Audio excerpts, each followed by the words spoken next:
मियाँ और बीवी में किसी न किसी बात को लेकर विवाद रहता था। विवाद कुछ इस कदर बढ़ जाता है कि बात तलाक तक पहुंच जाती है और मामला कोर्ट तक पहुंचता है। और कोर्ट में जब ये फैसला सुनाया जाता है कि उसके 2 बेटे हैं, एक बेटा पत्नी के हिस्से में और दूसरा बेटा पति के हिस्से में वो जाता है और ये अलग हो जाते हैं।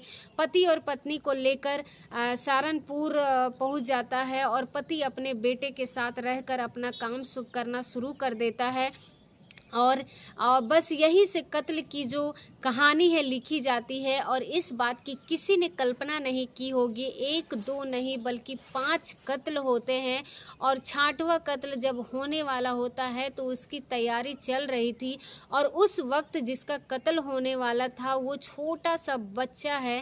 कहता है कि मैं आपका भांजा हूँ, लगता हूँ, आप मुझे क्यों मार रहे हो, आप तो मुझसे बहुत ज़्यादा प्यार करते हो। और इसीलिए वो कातिल जो होता है उसको तरस आ जाता है और वो 6वां कत्ल करता नहीं है, छोड़ देता है। और कुछ दिन बीत जाता है और बात अदालत तक पहुंचती है और अदालत के सामने खड़े होकर वही छोटा सा बालक गवाही देता है, पूरी कहानी सुनाता है। और जब ये कहानी लोगों के सामने आती है तो लोगों को यकीन नहीं हो रहा था कि कत्ल की ये वजह बन सकती है। तो सबसे पहले आप सभी को मेरे तरफ से नमस्कार और आप सभी को मेरा YouTube चैनल में स्वागत है। और अगर आप हमारे चैनल पर पहली बार हैं तो हमारे चैनल को सब्सक्राइब कर वीडियो को लाइक ज़रूर कीजिएगा, क्योंकि ये जो सच्ची घटना है जो मैं आपको सुनाने जा रही हूँ, ये सच्ची घटना है उत्तराखंड की राजधानी देहरादून की। और देहरादून का चक्राता रोड पर आदर्श नगर कॉलोनी है। मैं बात कर रही हूँ 24 अक्टूबर 2014 की सुबह लगभग 9:30 बजे के आसपास। घर की नौकरानी जिसका नाम राजी होता है, राजी सुबह 9:30 बजे के आसपास दरवाज़ा खोलने के लिए अंदर से कोई रिस्पॉन्स नहीं आ रहा था। वो परेशान होती है और फिर आवाज़ लगाती है। कभी मालकिन को आवाज़ लगा रही थी तो कभी मालकिन की आवाज़ लगा रही थी तो कभी वो दीदी को आवाज़ लगा रही थी, लेकिन घर से कोई रिस्पॉन्स नहीं मिल पा रहा था और वो परेशान हो जाती है। कई बार दरवाज़ा पटकने की कोशिश की कि आखिरकार दरवाज़ा खुलता नहीं है, लेकिन अंदर से आवाज़ आती है, आज काम नहीं कराना है, आप घर से चले जाओ, आज दिवाली का पर्व मनाना था। सब लोगों ने, पूरा देश दिवाली मना रहा था। हो सकता है उसने सोचा कि शायद सो रहे हो, ज़्यादा देर तक जागे हो, इसीलिए वो वहाँ से हटती है। लेकिन कुछ उसको अटपटा सा लगता है तो वो राजी जो होती है थोड़ा परेशान हो जाती है और सोचती है कि ऐसा पहली बार हुआ है, अब से पहले तो ऐसा कभी हुआ ही नहीं कि वो बिल्कुल पास वाला जो घर होता है वो मालकिन के, मालिक के और परिवार वाला को होता है, भाई का होता है। दरवाज़ा खटखटाया जाता है और उधर से अजीत सिंह निकलते हैं और अजीत सिंह कहते हैं कि क्या बात है राजी, आज तुम यहाँ क्यों दस्तक दे रही हो। वो कहते हैं कि बाबूजी, आपके जो भैया का मकान है मैंने कई बार खुलवाने की कोशिश की लेकिन मकान खुल ही नहीं रहा है, मैं करूँ तो क्या करूँ। तब वो कहते हैं कि बेटा परेशान मत हो, मैं भी प्रीत को के से भेजता हूँ, प्रीत को आवाज़ लगाता हूँ। प्रीत जो है उनकी बहू होती है, वो जाती है और बार बार वो भी आवाज़ लगाती है और बेल बजाती है। घंटी जब जा रही थी कोई रिस्पॉन्स नहीं आ रहा था। आखिरकार जब काफ़ी देर तक ये सब चलता रहता है तो दरवाज़ा यानी कि गेट खोला जाता है और जैसे ही गेट खुलता है वो अंदर जाकर प्रवेश करती है कि घर की जो स्थिति है देखती है तो उसके बाद उसकी बहुत ज़ोर ज़ोर से चीखें निकलने लगती है। वो जितनी ज़ोर से चीखें निकाल सकती थी, चिल्ला सकती थी, उसने उतनी ज़ोर से चीखती है, चिल्लाती है। उसके जो पिता होते हैं अजीत सिंह, उनके पास वो बात पहुंचती है तो वो भी दौड़ते हुए आकर उस दृश्य को देखते हैं और उनकी भी चीखें निकल जाती है और वो समझ नहीं पा रहे थे कि आखिरकार ये सब क्या हो गया। घर के अंदर जो दृश्य देखने के बाद जब उनकी चीखें निकलती है उसके बाद वो आसपास के लोग जो होते हैं वो भी आना शुरू हो जाते हैं और आधे घंटे के अंतराल में देहरादून की पुलिस फोर्स भी वहां पर जुड़ जाती है और सैकड़ों की संख्या में पुलिस वाले होते हैं। हजारों की संख्या में लोग होते हैं, मीडिया कर्मी तमाम लोग वहां पर इकट्ठा हो जाते हैं देखने के लिए कि आखिरकार बात क्या हो गई। एक कमरे के अंदर जब पुलिस प्रवेश कर रही थी तो उसके अंदर जाकर देखते हैं कि जय सिंह, जिसकी उम्र लगभग 60 साल के आसपास होती है, उनकी पत्नी जिनका नाम कुलवंत कौर होता है, जिनकी उम्र 55 साल के आसपास होती है, उन दोनों की लाशें खून से लथपथ हुई थी, नहाई हुई पड़ी हुई थी। कमरे का ऐसा कोई हिस्सा नहीं था जहां पर ब्लड फैला हुआ नहीं था। दूसरा कमरा देखा जाता है तो वहां पे खोला जाता है तो वहां पर उनकी बेटी होती है जय सिंह, जिसका नाम हरजीत कौर होता है, जिसकी उम्र 30 साल के आसपास होती है, वो भी लाश पड़ी हुई थी। उसकी बेटी जो होती है 3 साल की, जिसका नाम सुखमणि होता है, सुखमणि की भी लाश पड़ी हुई थी। यानी कि घर के अंदर 4 सदस्यों की मौत हो जाती है, मारे जा चुके होते हैं। तभी याद आता है कि हरजीत कौर, जिसकी हत्या क्या डिलीवरी होने वाली थी, यानी कि 25 अक्टूबर 2014 को उसकी डिलीवरी का टाइम मिला था और उसके 9 महीने पूरे हो रहे थे, क्योंकि दिवाली के तुरंत बाद उन्होंने टाइम जो लिया था होता है। बस इतना था, जब जाकर देखते हैं तो वो प्रेग्नेंट लड़की का भी वो मर चुकी थी और उसके एक बेटी मर चुकी थी। अब उसके बेटे यानी कि कमलजीत को ढूंढना शुरू कर देते हैं। घर का जो 6वां सदस्य होता है उसमें कमलजीत को ढूंढते हैं तो एक कोने में वो सुबक रहा था, डर रहा था। उसकी जैसी क्या पूरा का पूरा सीन, पूरा का पूरा दृश्य उसकी आंखों के सामने तैर रहा था। जब उसको पुचकारा जाता है, उसके पानी पिलाया जाता है, उसकी सीने से लगाकर उसे पूछने की कोशिश की जा रही थी कि बेटा आखिरकार हुआ क्या है, तो वो जब बताने की कोशिश करता तो जिसने लोगों को भी सुना था, जिसने भी सुना इस पूरी घटनाक्रम को, इस कहानी को, सबसे रोंगटे खड़े हो जाते हैं। दरअसल इस घर का एक और सदस्य था जिसका नाम था हरप्रीत, और हरप्रीत की कहानी दरअसल शुरू होकर इस तरह से होती है कि ये जो पहली पत्नी का बेटा होता है, उसकी माँ, जिसका नाम अनीता होता है, अनीता से यानी कि जय सिंह का विवाद चल रहा था। दोनों का मामला कोर्ट जाता है और जब कोर्ट पहुंचता है तो इनके 2 बेटे होते हैं। एक का नाम हरमीत कौर होता है, दूसरे का नाम पारस होता है। कोर्ट का ये फैसला सुनाता है, जो पारस होता है वो अपनी माँ के साथ रहेगा और हरमीत जो रहता है वो अपने पिता के साथ यानी कि जय सिंह के साथ रहेगा। वो होर्डिंग को अपना बड़ा कारोबार होता है और ये बात होती है, ये जो घटनाक्रम है वो 23 या 24 अक्टूबर 2014 की उस रात का है जब पूरा देश दिवाली का पर्व मना रहा था और इस घर में भी, इस परिवार ने भी पर्व मनाया था दिवाली का। उसके बाद अपने अपने कमरों में जाकर सो जाता है और हरप्रीत कौर जो होता है, जिसकी आंख खुलती है लगभग 12 बजे के आसपास, उसने एक दिन पहले ही एक व्यक्ति के पास जाता है अंसारी रोड, और वहां जाने के बाद एक चाकू लेता है और चाकू को जबरदस्ती से वो कहता है इसको जितनी तेज धार लगा सकते हो उतनी तेज धार लगाओ, और बार बार चाकू पर धार लगाने लगता है। पूछता है ऐसा क्यों करवा रहे हो, क्या बात है, तो वो कहता है जितना तुमसे कहा गया है उतना ही तुम काम करो। चाकू को वो बहुत तेज धार लगवाता है और उसके बाद वो बिखर जाता है। रात के लगभग 12 बजे के आसपास वो उसी घर का सदस्य होता है, इसी घर के अंदर रह रहा था, लेकिन घर का जो सदस्य होता है अब उसकी सगे नहीं है, सगा भाई, सगी माँ, यहाँ तक कि दुर्यान की शहरपुर के रहने वाले चले जाते हैं और वो अपने पिता के साथ रहता है।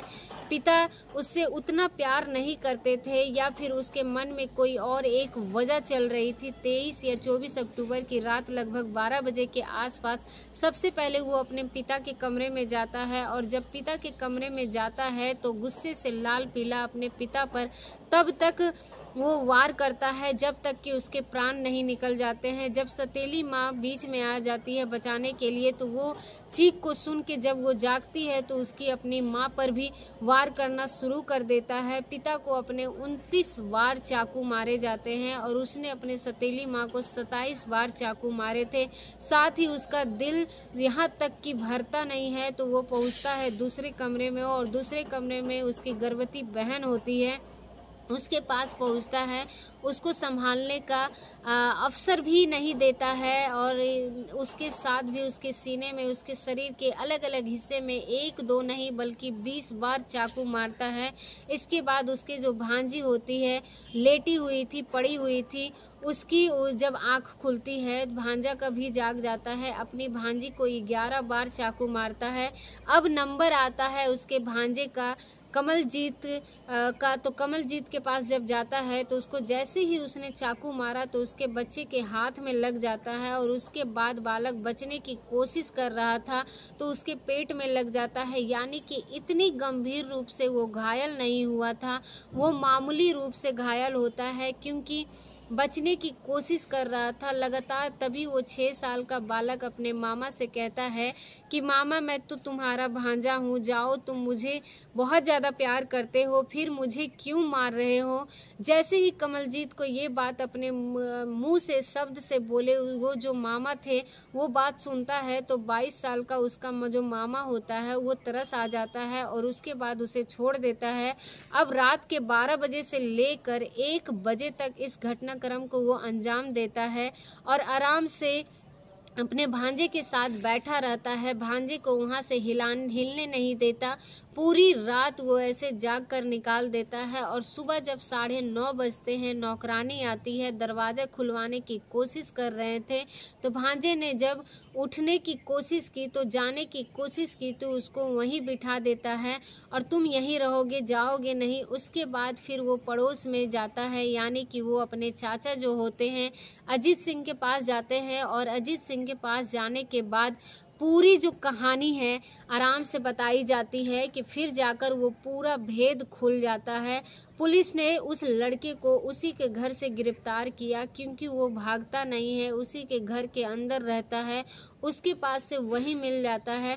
और जब पुलिस उसे गिरफ्तार कर रही थी तो गिरफ्तार करने के दौरान उसने कुछ ऐसी हरकतें करना शुरू कर दिया जैसे कि वो मानसिक रूप से दिवालिया हो गया है, पागल हो, बिल्कुल पूरी तरह से उसकी हरकतें ऐसी लग रही थी जैसे सचमुच वो पागल हो। उसके बाद फिर 3 साल तक उसने इस केस को सिर्फ इसलिए खींचा जब उसे पुलिस वाला, कोई भी अधिकारी जब कोई बात करने की कोशिश करता तो वो सबसे हरमीत ये कहता कि मैं तो पागल हूँ और ये पागलपन, मैं उससे कुछ न कुछ हो गया, ऐसे उसे कुछ भी नहीं किया। जब ये अदालत तक बात पहुँचती है, अदालत में जब केस लड़ने की बात आती है तो कोई भी वकील इस आदमी का केस लड़ने को तैयार नहीं होता है। अपने परिवार की 5 सदस्यों की वो हत्या कर देता है, 4 जो मौजूद थे और 5वां सदस्य इस धरती पर प्रकट होने वाला था, आने वाला था और उसने उसको भी मार डाला। उसकी क्या गलती थी, उसकी क्या कसूर थी, कोई भी वकील सामने नहीं आता है, लेकिन कानून के हिसाब से वकील मित्र उसको मिल जाता है और उसका केस जब लड़ा जाता है तो केस लड़े जाने के वाली बात भी सामने आती है। मीडिया ने इस मामले की जब कवरेज की तो पता चलता है कि ये जो सब किया गया है संपत्ति के लिए किया गया है। उसकी बहन जो थी, दरअसल वो उसकी सगी बहन नहीं थी और ना ही उसकी दूसरी माँ थी पैदा की थी, बल्कि उसके चाचा से पैदा थी और बचपन में ही उस बेटी का भी गोद ने लिया था और जिसका नाम हरजीत कौर होता है, वो जो बचपन में ही उसे गोद ले लिया गया था, उस घर में बड़े अच्छे सलीके के साथ रहती थी। पिता और सतीली माँ उससे प्यार भी करती थी, कुछ ज़्यादा था, उसको लगाव रहता था। कई ऐसी ना हो कि सारी की सारी संपत्ति उसकी बहन को हो जाए, लेकिन इसीलिए वो गुस्सों में रहता है और जब वो अपनी माँ से अलग हुआ तब से वो ज़्यादा गुस्से में रहना शुरू ही कर देता है। उसने अपने पागलपन की जो बात कही वो अदालत में इस मामले की जांच पड़ताल कराई और 2 बार उसको दिल्ली में एम्स में भेजा गया और एक पता करने की कि सचमुच पागल है कि नहीं है, लेकिन वहां से रिपोर्ट बिल्कुल साफ सुथरी आती है। कहते हैं कि इसके अंदर पागलपन का कोई भी लक्षण नहीं है। उसके बाद उसका 2 बार इस केस में इलाज कराया जाता है, उसको उसमें देखा जाता है कि क्या वाकई इसके अंदर पागलपन के लक्षण है, तो वहाँ पर भी कुछ ऐसा नहीं पाया जाता है। मामला अदालत पहुँचता है है, अदालत सबूत मांगती है, सबूत उसके खिलाफ पाए जाते हैं और उस बालक की जो गवाही देता है वो बड़ी काम आती है। उसके जो पिता होते हैं अरविंदर उसे अपने साथ न्यूजीलैंड लेके चले जाते हैं और न्यूजीलैंड ले जाने के बाद उससे पहले उसकी गवाही हो जाती है और गवाही के अंदर पर ही उसको दुर्लभ कम से कम केस माना गया। इसको जज साहब ने कहा कि ऐसा तो कोई जानवर ही कर सकता है, इंसान बिल्कुल नहीं कर सकता। इसको जानवर की श्रेणी में रखा गया है। जहां इसकी हरकतें, उसकी बातें, उसको कम करने के तरीके, उसके बाद 5 अक्टूबर 2021 को लगभग इस घटनाक्रम के 7वें साल के बाद इसमें अदालत का फैसला आता है और अदालत कहती है कि इस व्यक्ति को फांसी के फंदे तक लटका दिया जाए, रखा जाए, तब तक लटकाया जाए जब तक कि इसकी प्राण निकल जाए। दरअसल इस व्यक्ति को समाज में रहने का, जीने का कोई अधिकार नहीं है। साथ ही इस पर 2 लाख का जुर्माना भी लगना चाहिए और जो बच्चा पेट में था अपनी माँ के, उस बच्चे पर भी 10 साल की सजा उसको सुनाई गई। दोस्तों, इस पूरे घटनाक्रम को सुनाने का उद्देश्य किसी को परेशान करना नहीं, किसी का दिल दुखाना नहीं, बल्कि आपको जागरूक करना है, आपको सचेत करना है। तो उम्मीद करते हैं कि आपको ये वीडियो बहुत ही ज़्यादा पसंद आया होगा और अगर आपको ये वीडियो पसंद आया होगा, अगर आप हमारे चैनल पर आप पहली बार हैं तो हमारे चैनल को सब्सक्राइब कर वीडियो को लाइक ज़रूर कीजिए, क्योंकि आपका एक लाइक से हमें बहुत हौसला मिलती है और हमें इसी तरह इंटरेस्टिंग कहानियाँ और वीडियो आपके समक्ष लाते रहते हैं। तो उम्मीद करते हैं आपको हमारे वीडियो पसंद आए होंगे। तो आज के लिए बस इतना ही, मिलते हैं अगले वीडियो में। आप सभी को हमारे वीडियो को वॉच करने के लिए आप सभी लोगों का बहुत बहुत धन्यवाद।